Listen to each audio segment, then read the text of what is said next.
Pinang merupakan tumbuhan yang memiliki banyak manfaat. Tumbuhan yang bisa berkembang di daerah Asia dan Afrika Timur ini ternyata banyak dicari oleh negara-negara lain. Sebab tumbuhan satu ini bisa dijadikan sebagai bahan kosmetik, pengganti rokok, dibuat obat, dan masih banyak manfaat lainnya. Maka tak heran jika potensi budidaya pinang saat ini banyak dilirik oleh masyarakat Indonesia. Nah, bagaimana potensinya di Indonesia? Simak ulasan berikut ya. Mengenal dan memahami potensi budidaya pinang di Indonesia. Buah pinang kini banyak ditanam di negara-negara Asia lain selain Indonesia, yaitu seperti Malaysia, Thailand, atau Myanmar. Banyaknya manfaat buah ini membuat permintaan dari luar negeri juga semakin banyak. Sehingga potensinya pun cukup menguntungkan bagi Anda yang ingin membudidayakannya. Berikut ini adalah beberapa hal tentang potensi budidaya pinang yang perlu Anda ketahui. 1. Mudah untuk ditanam dan dibudidayakan. Tanaman satu ini sebenarnya cukup mudah untuk ditanam. Pertumbuhannya bisa bagus jika ditanam dan ditumbuhkan di lahan gambut, tanah berpasir, tanah humus, maupun tanah lempung. Jadi, tak perlu syarat tanah ketat untuk menghasilkan produksi pohon pinang. Untuk tata aturan penanamannya juga cukup sederhana. Anda bisa menanamnya dengan jarak ideal 3 tanda kali 3 meter supaya hasilnya lebih baik. Lalu Anda juga perlu memperhatikan pupuk supaya pertumbuhan pohon ini lebih maksimal. Di awal pembuatan lubang, Anda akan membutuhkan pupuk kandang, lalu pupuk NPK, dan juga dolomit. Untuk selanjutnya, Anda perlu memberikan pupuk setelah tanaman berusia 3 bulan, dan setelahnya pemberiannya perlu dilakukan secara rutin setiap 2 bulan. Selain itu, perhatikan pula hama yang ada. Basmilah hama sebelum menggerogoti pinang hingga tanamannya rusak. Potensi budidaya pinang sebenarnya cukup bagus jika Anda bisa konsisten dalam merawatnya.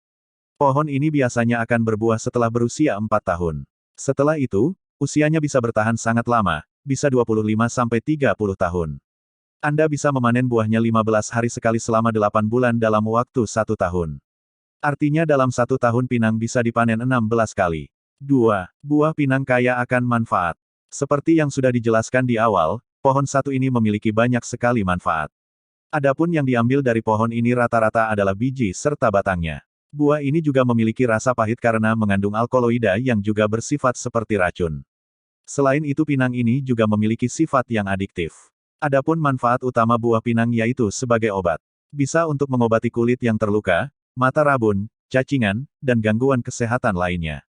Setiap bagian pohon ini juga memiliki banyak kegunaan. Baik itu bijinya, buahnya, kulit pinang, maupun upihnya. Semuanya bisa dimanfaatkan untuk kebutuhan sehari-hari. 3. Analisa usaha pinang. Jika Anda hendak membudidayakan pinang, maka Anda juga perlu belajar dan memahami bagaimana analisa usaha tanaman ini. Bagaimana kentungannya, dan apa yang bisa memberikan keuntungan lebih. Apabila Anda memiliki tanah sebanyak 1 hektar, maka dalam setahun buah yang akan dipanen pun bisa sampai berton-ton. Adapun harga untuk pinang basah biasanya berada di angka 2.500. Nah, bisa dihitung sendiri kan berapa keuntungannya. Namun untuk pinang kering, harganya juga berbeda dengan yang basah. Apabila ingin menjualnya dalam keadaan kering, Anda perlu menjemurnya lebih dahulu. Meski harganya sering naik turun, namun menjual biji yang kering bisa lebih menguntungkan loh. Harga yang kering bisa berkisar antara 18.000 sampai dengan 20.000, bergantung dengan keadaan pasar.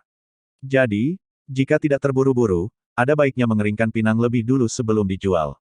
4. Upih pinang bisa dijadikan kerajinan. Upih merupakan batang pelepah yang biasanya menjadi limbah di perkebunan.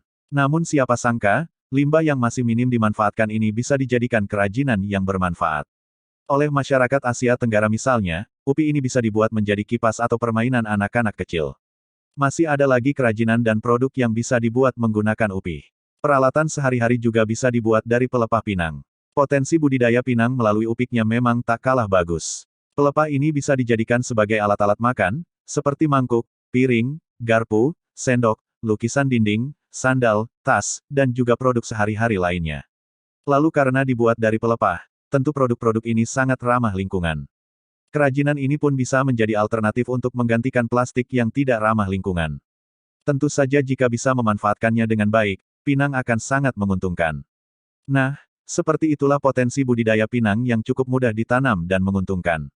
Jika tertarik untuk membudidayakannya, simak baik-baik potensi yang telah dijelaskan di atas ya. Supaya bisa menjadi dasar dan bekal bagi Anda untuk berbisnis.